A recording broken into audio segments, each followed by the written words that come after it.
Welcome to Initiate Talks Investment. I'm Dr. Heather Johnston, Content Director at Initiate at Enlit Europe. And I'm joined today by my colleague Sietske Jacob, who's Director of Initiate. And we're both delighted to be talking to Julia Padberg from Set Ventures. Julia, before we continue our chat, do you want to briefly introduce yourself and Set Ventures? Yeah, it's a pleasure. So I'm Julia Padberg. I'm a principal at Set Ventures. I joined a bit more than 4 years ago. Set Ventures is based in Amsterdam with a team of 9. And we have been investing in the European technology space in the future of the energy system since 2007. And we broadly focus on innovative energy generation, distribution, storage, and efficiency.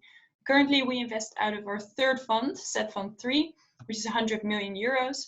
And we provide early growth stage capital. So those are tickets between 1 and 5 million euros in seed rounds or Series A or B rounds. To ventures that shape the energy system transition through smart software and service-based business models. We're actively looking for new investment opportunities, obviously. Thank you, Julia. So let's kick off with what makes you passionate about investing in energy tech innovation, and why is it important for the energy transition? So my personal driver is really to make an impact, to make a lasting, sustainable impact. And the energy sector is the largest sector in the world, which is currently completely being disrupted. This creates lots of fascinating technology and business model innovations, with also real opportunities for startups, because many of the incumbents can't keep up with this change. They don't have the flexibility in their organizations, and especially on the software side. So your second question was why is it important to do so in the energy transition? It's basically currently we're in the middle of a big crisis, so the COVID-19 crisis, and I believe this is really nothing compared to the imminent and also irreversible climate change crisis. So this is very temporary, this disease that is spreading amongst us now. But climate change, will be there for a very long time. And if we don't change anything now to mitigate this, it's also irreversible. And that's why I decided 12 years ago to really devote my career to this topic, because I'm really passionate about this. Yeah, it's funny. You've already touched upon the fact that we're living in strange times, indeed. With the coronavirus pandemic having a profound effect on everybody's life. So how has it impacted on your business, and how have you tried to mitigate the impact of it? Yeah, so first of all, for me personally, it has a huge impact because I used to be traveling across Europe at least every week, picking up on new opportunities for Set Ventures and for our portfolio companies all the time. So that has completely stopped now. So for me, it's a huge change to be working from home and not meeting anybody. So how I try to mitigate that is to frequently catch up in video calls with befriended VCs and also corporates to discuss where we can help each other out. Obviously, the impact is also very large on our portfolio. So especially the companies that are in project stage are being hit very hard by this crisis. So yeah, our team is really focused also on the crisis management at those companies to make sure that they receive the right government help, and also to try and extend their runway to at least 18 months. Hopefully then by that time things have normalized slightly, a bit more. And the other big impact that we're noticing for Set Ventures is that the new deal flow has largely dried up. So, and it's also difficult to make new investment in trusted teams without actually being able to meet in person. The way we mitigate that is to continue to work on a very selective number of interesting deals. Hopefully where we've already met the founders before, and otherwise having a lot of video calls. And those are deals with really must-have solutions that are more or less resilient to this crisis. And the other thing that we have time now to do is to really sharpen our investment strategy, to revisit some previously declined deals, and to work on industry deep dives. Yeah. Yeah, so you're already saying that there is definitely opportunities as well. And now that you have to pivot your strategy a bit, and we will clearly be living with the coronavirus and the threat of COVID-19 for quite some time to come. And there will be opportunities coming out of this as well. Do you think that that's true here? And what do you think are the opportunities specifically for investors and startups? Yeah, so I definitely believe that. So from rapid change or chaos or anything like that, you always create opportunities. So for VCs, it's, as difficult this is for startups, but the valuations are coming down a lot. So that means for us, in the beginning of our fund life, that we have the opportunity to invest at quite a low point in valuations, and then hopefully to sell and exit those companies at a high point, so post-crisis. The other opportunity for us, again, not so fun, but a lot of corporate venture funds are at the moment closing down massively. So that means that for us, there will be less competition to get into the best deals at attractive terms. And the other opportunity for VCs is that we have time now to reflect and evaluate and to look a bit deeper into certain subsectors that we find interesting.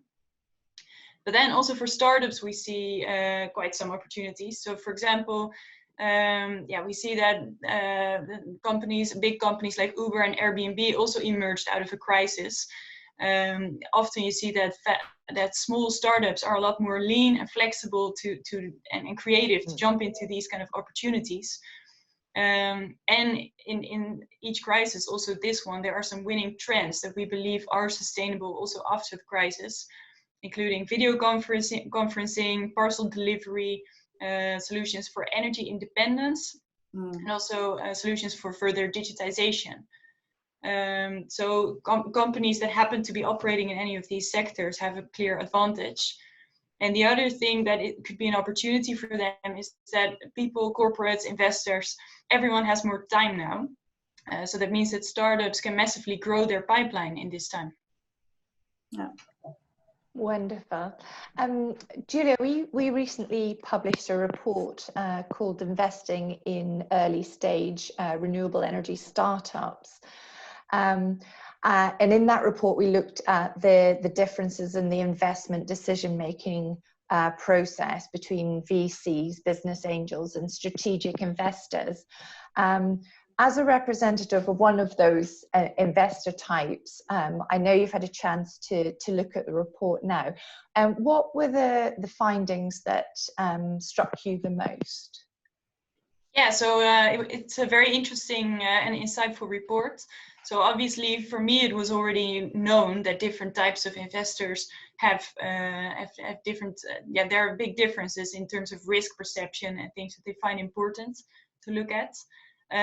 So I think it's very helpful also for fundraising startups to be aware of these differences, so that they can target their efforts more in a more focused way.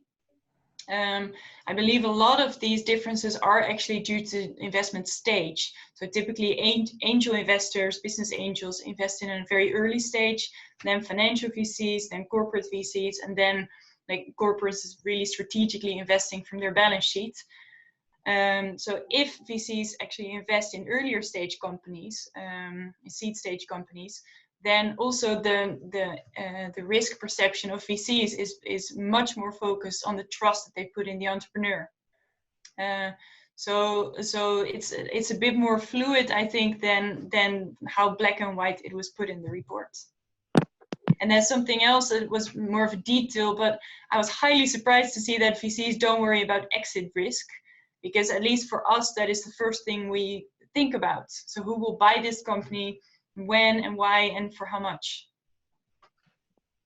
Excellent. That's a really interesting perspective. And obviously you weren't able to contribute to the report directly, but what are the key attributes that SET Ventures look for or consider or look for when they're considering investing in a startup? Yeah, so apart from the exit opportunity that I just mentioned, we very much look at team, because we are an early growth stage investor. So yeah, the company is extremely dependent on the execution power of the team, especially the founders. And we look at product market fit. So how big is the problem they're actually solving, for whom, and how distinguishing and defendable is their solution compared to what's already out there. And then we look at the position in the value chain of this company. So will they have really a bottleneck position in the value chain in about 5 years from now? Meaning that other players in that value chain will need to buy them to move on. Yeah, and you already mentioned at the start of the interview that you closed your 100 million SET Fund 3 earlier this year, and you're understandably keen to spend it. Yes. So what type of startups, and in particular, which areas are you interested to receive the pitches from? Yeah, so in general, we're looking at any type of smart solutions that impact the energy system transition. So it can be very broad. And particularly at the moment, we're looking at a few subsectors, but that changes, of course, every couple of months. But at the moment, that is the electrification of transport. So both in mobility, logistics, and delivery, and data center efficiency. We see that's a huge upcoming market. And another one is battery management, also a market that's growing very fast and that really requires smart software solutions. And then, a few other examples that are more long-term focus areas for us are building energy management, AI, cybersecurity, critical infrastructure monitoring, new digital utilities, electrification of shipping, which will also, we believe in a couple of years from now, that will be a very large trend, and energy marketplaces. Brilliant. And finally, Julia, as we've previously mentioned, we're all living in challenging times, and you did sort of mention in terms of the sort of deal flows are in large part have dried up, and the sort of companies are kind of postponing their funding rounds. So at this time, I mean, what piece of advice can you give to a startup? Yeah, so it's really, well, three things. So first of all, be flexible.